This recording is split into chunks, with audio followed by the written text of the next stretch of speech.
and a pool discovered far beneath the surface of the ground. Then, turning again to the magicians, Merlin said, "Tell me now, false sycophants, what there is underneath that pool." But they were silent. Then said he to the king, "Command this pool to be drained, and at the bottom shall be found 2 dragons, great and huge, which now are sleeping, but which at night awake and fight and tear each other. At their great struggle all the ground shakes and trembles, and so casts down thy towers, which therefore never yet could find secure foundations." The king was amazed at these words, but commanded the pool to be forthwith drained, and surely, at the bottom of it, did they presently discover the 2 dragons fast asleep, as Merlin had declared.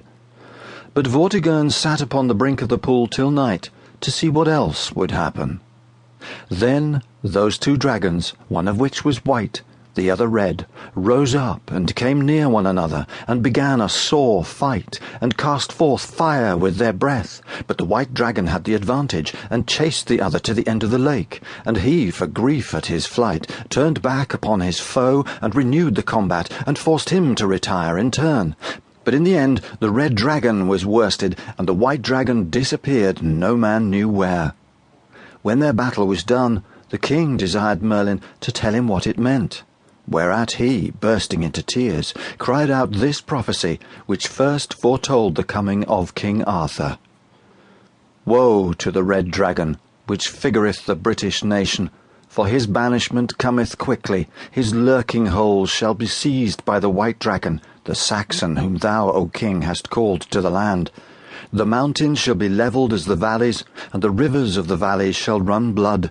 Cities shall be burned, and churches laid in ruins, till at length the oppressed shall turn for a season, and prevail against the strangers.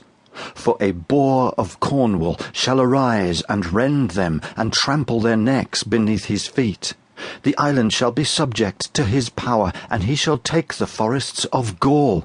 The house of Romulus shall dread him, all the world shall fear him, and his end shall no man know.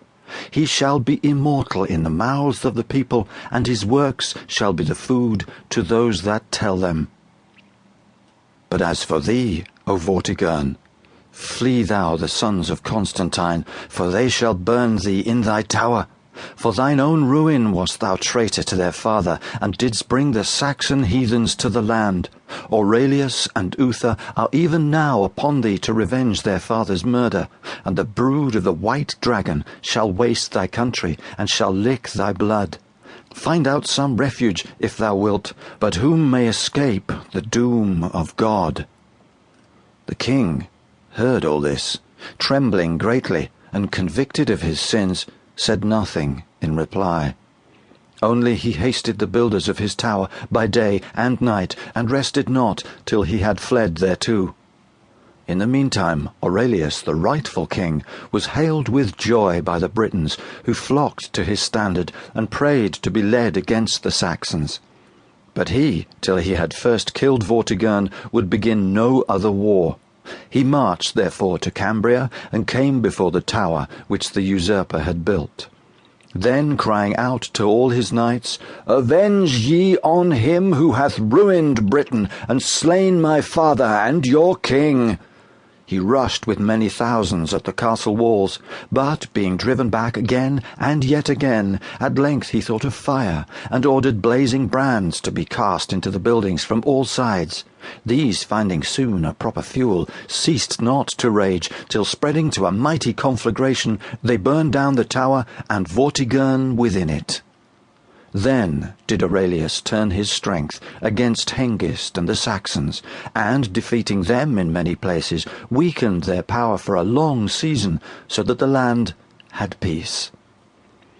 Anon the king, making many journeys to and fro, restoring ruined churches and creating order, came to the monastery near Salisbury, where all those British knights lay buried whom had been slain there by the treachery of Hengist.